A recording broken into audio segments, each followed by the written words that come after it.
ये लड़का ट्रैफिक का स्टाफ है और ये ट्रक वाला सेवा करके कितना लिया है जी? 500 कितना लेता है? 500 ना। अधिकारी का ड्यूटी है। ठीक है, 500 500 लेता है ना। ठीक, चलो चलो। क्या रुके हुए हैं जी? सब फ्री रहेगा। तुरंत फ्री होगा, तुरंत फ्री होगा।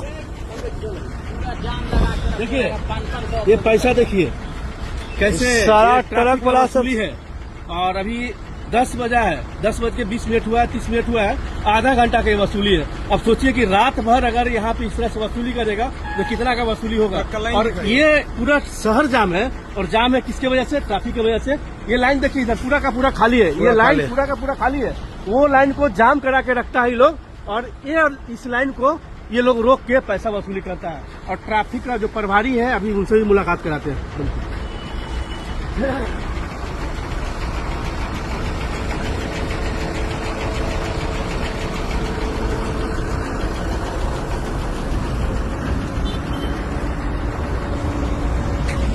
क्या भाई उतर गया नीचे? जबरदस्ती वसूली करता है, जबरदस्ती।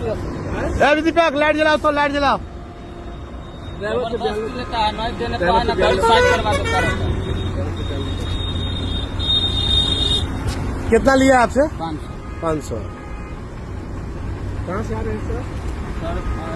कटने से नौबतपुर से लाते हैं। अच्छा, ये लोग क्या करते हैं? ये लोग बैरियर लगा के 500 रुपया वसूली करते हैं।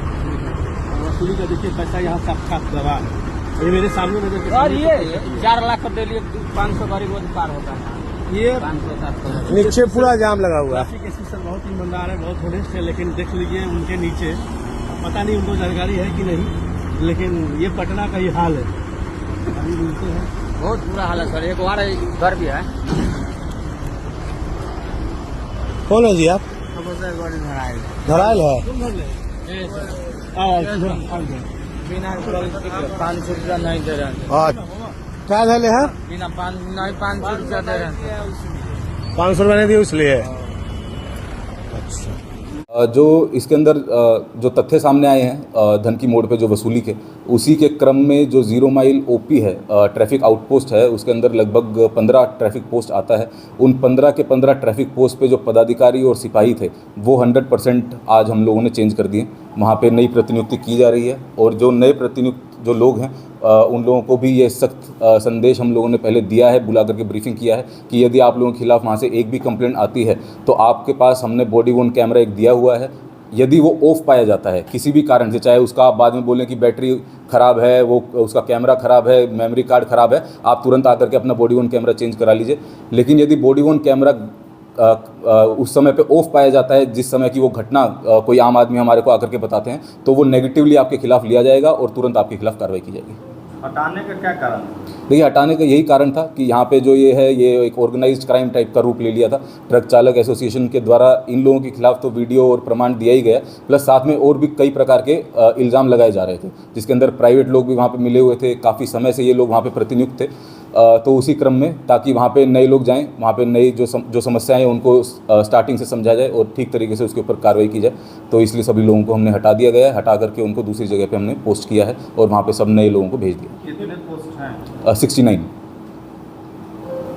के माध्यम से, और हम बार बार सोशल मीडिया के माध्यम से बताते हैं कि यदि इस तरीके से किसी भी प्रकार से आपसे अवैध वसूली हो रहा है, आपका देखिए जो भी आम जनता के लिए हमारा यही मैसेज है कि आपका यदि चालान हो रहा है तो आप उसके अंदर आपको लगता है कि वो गलत तरीके से काटा जा रहा है, तो आप उसको ऑन द स्पॉट पेमेंट करने की आपको कोई ज़रूरत नहीं है। आप उसको पेंडिंग में अपना चालान करा लीजिए। पटना यहाँ पे हमारे ऑफिस में आकर के एक आवेदन दे दीजिए। 15 दिन के अंदर अंदर आपका जो यदि जो चालान है वो गलत अगर है, उसके अंदर जांच रिपोर्ट करके हम उस चालान को कैंसिल करवा देते हैं। आपको ये करने की ज़रूरत नहीं है कि आप उनके दबाव में आ जाएं, उनके प्रेशर में आ जाएं, ये बोल करके कि भाई हम तुम्हारा 5000 रुपये का चालान करेंगे, नहीं तो हमें 500 रुपये दे दो, 1000 रुपये दे दो। इस प्रेशर में मत आइए। प्लस साथ में हम ये भी मैसेज सभी लोगों को देना चाहेंगे कि जो ये भ्रष्टाचार अधिनियम है, इसके अंदर करप्शन जो है, ब्राइबरी, वो दोनों तरफ से है। जो आपका ये पैसा जो लेना और देना दोनों अपराध है। तो इसके अंदर जो भी आम जनता है उनको भी हम यही अपील करना चाहेंगे कि आप लोग किसी भी प्रकार से किसी भी पुलिस वाले को पैसा मत दीजिए। यदि आप चालान का पैसा देते हैं तो पहले रसीद लीजिए। आप कहीं पे भी दुकान पे जाते हैं, होटल में जाते हैं, कहीं पे जाते हैं, बिल लेते हैं, बिल लेने के बाद ही उसका पेमेंट करते हैं। तो आपका हमारा जो चालान है अगर वो सही तरीके से किया गया है, उसके अंदर ऑन द स्पॉट आपको रसीद मिल जाती है। आपने रसीद लिया, उसके बाद आप उसका पेमेंट करिए।